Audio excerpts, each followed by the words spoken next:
তোমাদের ইংরেজি প্রথম পত্র পরীক্ষা কিন্তু আলহামদুলিল্লাহ শেষ হয়েছে। হ্যাঁ, আমি জানি কারো পরীক্ষা একটু এদিক ওদিক হয়েছে। কারো হয়তো এক্সামটা পুরোপুরি ফুল মার্কস অ্যান্সার করতে তোমরা পারোনি। কিন্তু আমার বিশ্বাস যারা প্র্যাকটিস শিটটা পড়ে গিয়েছো, যারা ভাইয়ার কথাগুলো শুনেছো কমিউনিটি ট্যাবে এবং যারা আল্টিমেটলি পরীক্ষার হলে কিভাবে নির্ভার থেকে অ্যান্সার করতে হয় এই ব্যাপারগুলো নিয়ে ভাইয়া যেই কথাগুলো বলেছি এবং তোমাদেরকে যেই গাইডলাইনগুলো দিয়েছি সেগুলো মনে রেখেছো, তোমরা অবশ্যই ভালো করেছো এবং তোমরা তোমাদের সর্বোচ্চটা দিয়েছো। এবং আমি জানি যে তোমাদের এই পরিশ্রম ইনশাল্লাহ বৃথা যাবে না।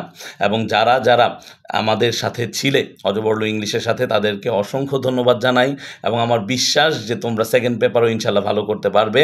ইংলিশ সেকেন্ড পেপারের জন্য গাইডলাইন খুব জলদি দিয়ে দিচ্ছি এবং ইংলিশ সেকেন্ড পেপারের জন্য সবচেয়ে বড় গাইডলাইন হচ্ছে আমারই এই ইউটিউবে যে তোমার ওয়ান শট ক্লাসগুলো আছে।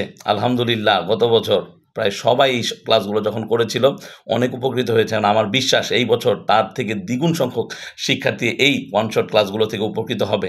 এবং যেই সাজেশনটা তোমাদেরকে দিয়েছি, আসলে সাজেশন বলবো না, প্র্যাকটিস শিট আমি বলি। সো এই প্র্যাকটিস শিটটা তোমরা যদি একটু প্র্যাকটিস করে যাও, হুবহু কমন পড়েও যেতে পারে। আবার না পড়লেও তোমার আত্মবিশ্বাস, তোমার পরিশ্রম, তুমি যে চেষ্টা করেছো সেটা তোমাকে জিতিয়ে দেবে ইনশাল্লাহ পরীক্ষার হলে। সো দেখা হচ্ছে গাইডলাইন ক্লাসে এবং ইনশাল্লাহ তোমরা ওয়ান শট ক্লাসগুলো প্লেলিস্ট থেকে করা শুরু করে দিবে। এবং যা গেছেই, ফার্স্ট পেপারের কথা ভুলে এখন সেকেন্ড পেপারের জন্য এগিয়ে যাও। বেস্ট অফ লাক, সবার জন্য শুভকামনা।